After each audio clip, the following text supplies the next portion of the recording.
I was playing around with a design that I saw at SplitcoastStampers, and again, they do handmade projects with hand tools. I always like to do them and make the cut, and I found this one that I thought I might like to do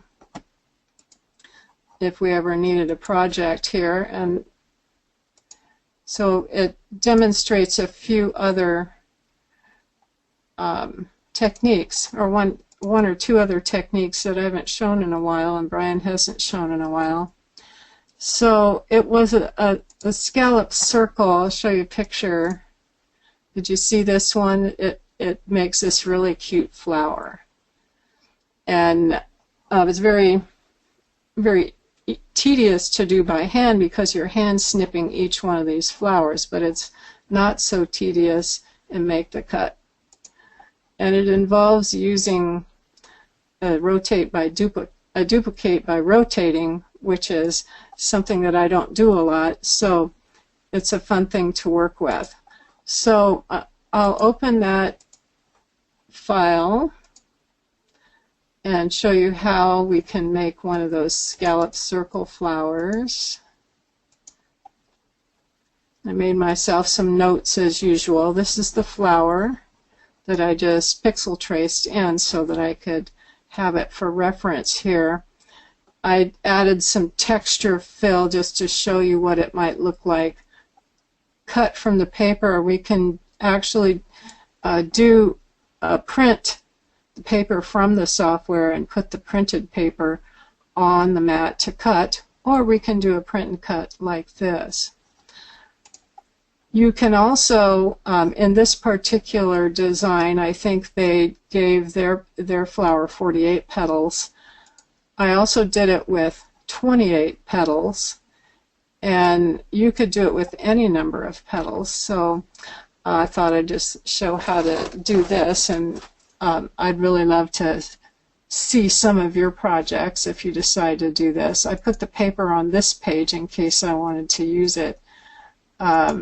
I think what I'm going to do is delete these because it really slows down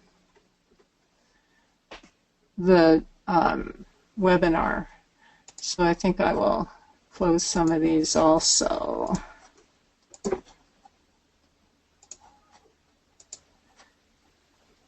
So I don't have too much open here.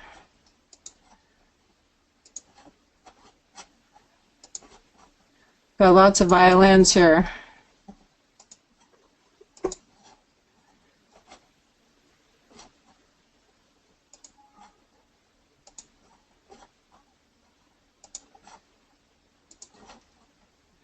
SVG cuts.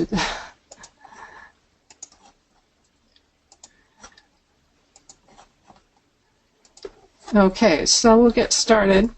We need a few shapes to do this. We need, let's start with the blank page here. I click on basic shapes and we need a circle, so I type in CI, double click for the circle. I need a few of those. I'll just get 3 of them right now. I need a trapezoid, TR, double click that, and I need a square, SQ.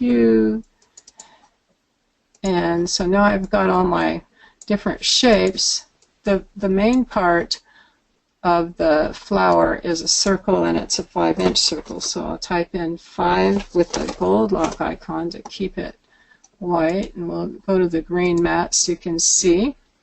I want to put it on the middle right so that that plus is right in the middle of the grid. It will help us. And then we're going to have an 1.5 inch circle for the center, 1.5, enter. And again, if I select them both and type S, they stack perfectly. I'm going to send this one to its own layer and hide it for now. And then this one, I'm going to make this a 1/2 inch circle to make the scallops, and we'll do the 28 petal flower. to make the scallops, you hold the control key and drag the smaller shape around the larger, and that will give you, it'll help your shapes wrap. Now I've chosen 27 as my number of repetitions here. The key is the first one plus 27 gives me 28. It's important when you're doing this that you have an even number of circles. If you have not enough to fill the sides, then you won't have your scallops. So I wanted the spacing to be so that everything was evenly spaced and I had an even number of circles, because I want these lines on the grid to go straight through between the circles. And you'll see why in a little bit. I'm not warping anything, but I just changed the spacing so that I could see a nice space on the grid lines. So once I have that, I just click. I did vertical alignment right at 50%, so I wanted everything even, and click on accept, and then I'm just going to weld. So now I have my scalloped circle that I need, and I can open my little inside circle now and join those. So here's now what I need is to add all the slits that you would normally do by hand. I'm going to add snapping at 1 inch so I can draw a straight line. You click on the figure 8 in the left, click on the pen tool and left click. I'm going to make my lines, then I'm going to make my snap to about 1 1/4, because I'm going to make my lines a little bit longer than 1 inch. I say to do use about 1 inch. Left click to start the line and right click to end it.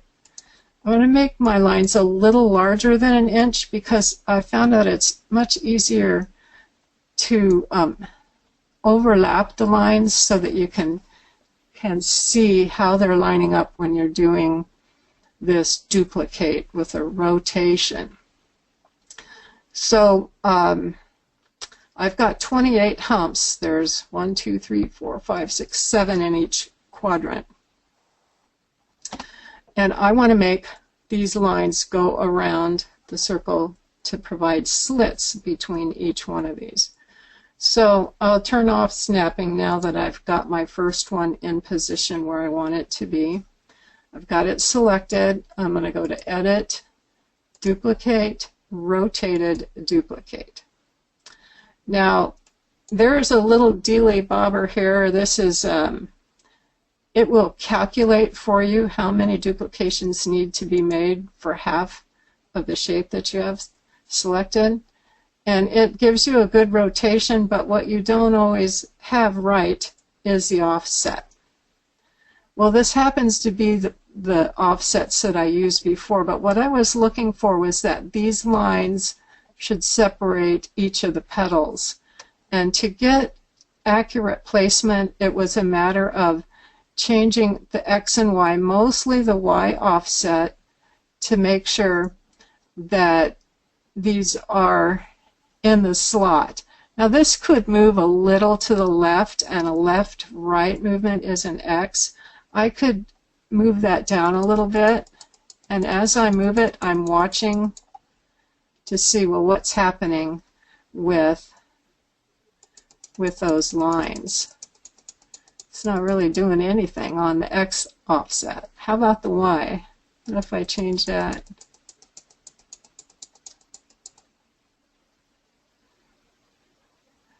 You can start seeing the bottom moving up here. So I'm making it shorter. And then these are starting to move up. And there's really an ideal Y setting.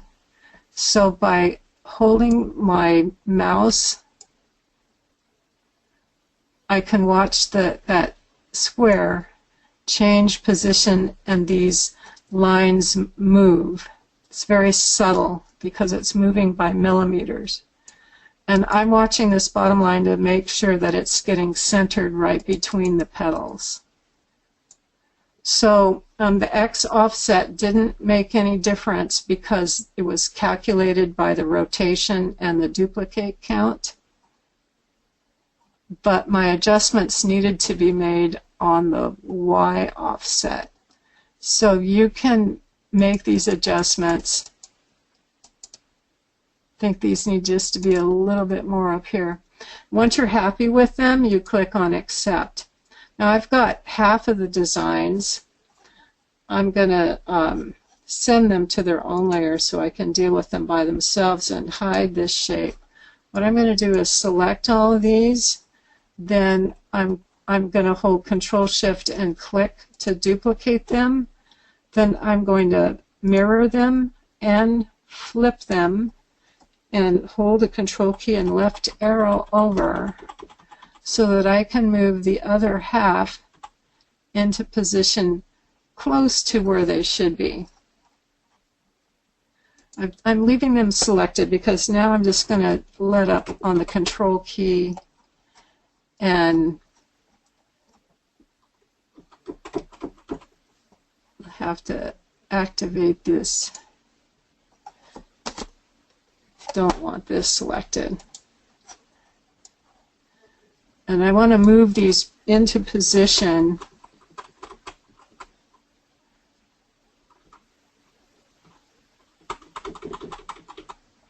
Now I'll show the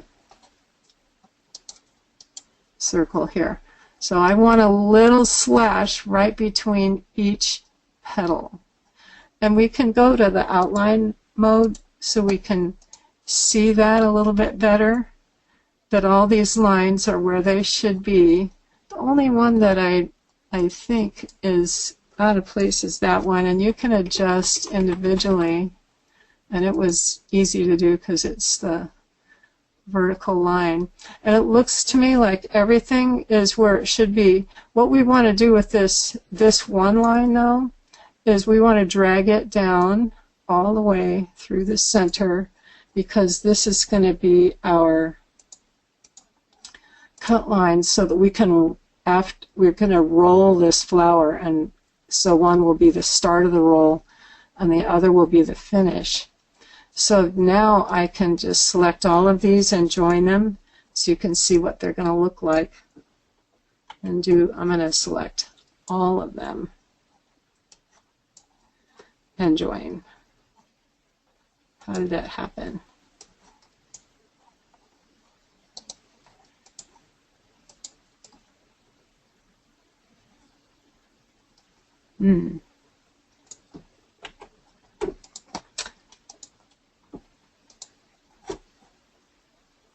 They should join, but they don't.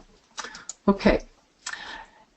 Now to make the stem, well, first the leaves. The leaves were, I'm going to need several of these. So to do the leaves, I'm going to I have to turn off the lock to make it green. I'm going to make them 1/4 inch wide, 0.25, and 3 inches long. And I need 2 of those.